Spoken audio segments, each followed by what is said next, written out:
Welcome back to Big Book. So I thought I'd take a quick look at scenario wrap-up for one of the scenarios from Pledge of Honor. Let's see what it's called. I forget. It's that's right, Brown Water and Black Berets. As I mentioned early in the first video, a few little setup snafus and bits and pieces, but the biggest concern was mentally I was looking at the counters thinking they were NVA because that's what the scenario description says. So let me show you that.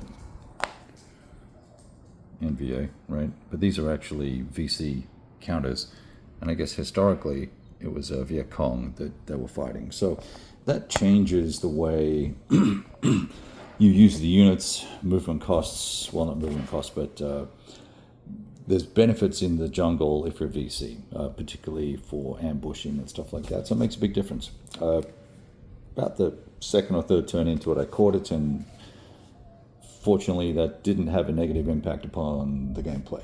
So that was good, but it's a relatively significant mistake that could cause issues if people aren't paying attention. So anyway, here's what it is. The biggest thing, though, that I've noticed over the last little while, I guess, is that there's, I'm trying to work the right way to put this, there's a, I don't know whether it's a lack of playtesting on some of the scenario designs or just that the earlier modules were so significantly better in terms of their design format and gameplay that new stuff is kind of okay, but it's not great. This scenario is a complete and utter blowout for the US forces, even though significantly numerically disadvantaged. The primary reason for that, I think, is the map layout, number one, the order of battle, number two, but most importantly, the victory conditions really don't force the American player to be assertive in terms of victory point location over here on this map, acquisition, number one, and then number two, it stops. You could basically just turtle up and let the VC come to you. They've got to get some VPs by killing you. So that's what the VC did. And attempting to use, their jungle capabilities, they tried to get in position to have at the Americans, right? Now, given that we have these reinforcements coming in on turn 6, there's a pressure upon the VC to try and knock out as many of the Yanks as they can early. Otherwise, firepower point for firepower point, they're going to be massively outgunned.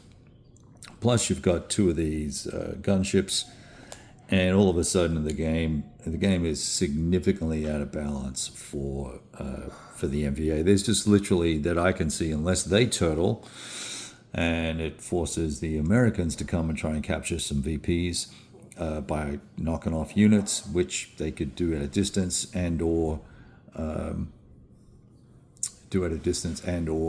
just use the riverine forces to chip away at the enemy.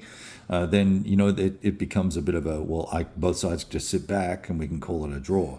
So I was not really happy with the scenario design. I think a more robust set of VC conditions, other than just shoot each other, would have been more substantial and made for a better game, right? Force the Americans to go get in the game, force the Vietnamese to get in the game, set up an ambush or start them in ambush position or something like that, just to make it a little bit more engaging, a little bit more fun. I mean, yeah, sure, it's great as a solo exercise to just run through these guys like a hot knife through butter. I mean, that's all the dead pile, and the Yanks haven't lost a unit yet, I don't think. Oh, yes, we did. We lost two units down here in a saucy melee where I just went for it because we were knocking stuff out left, right, and center.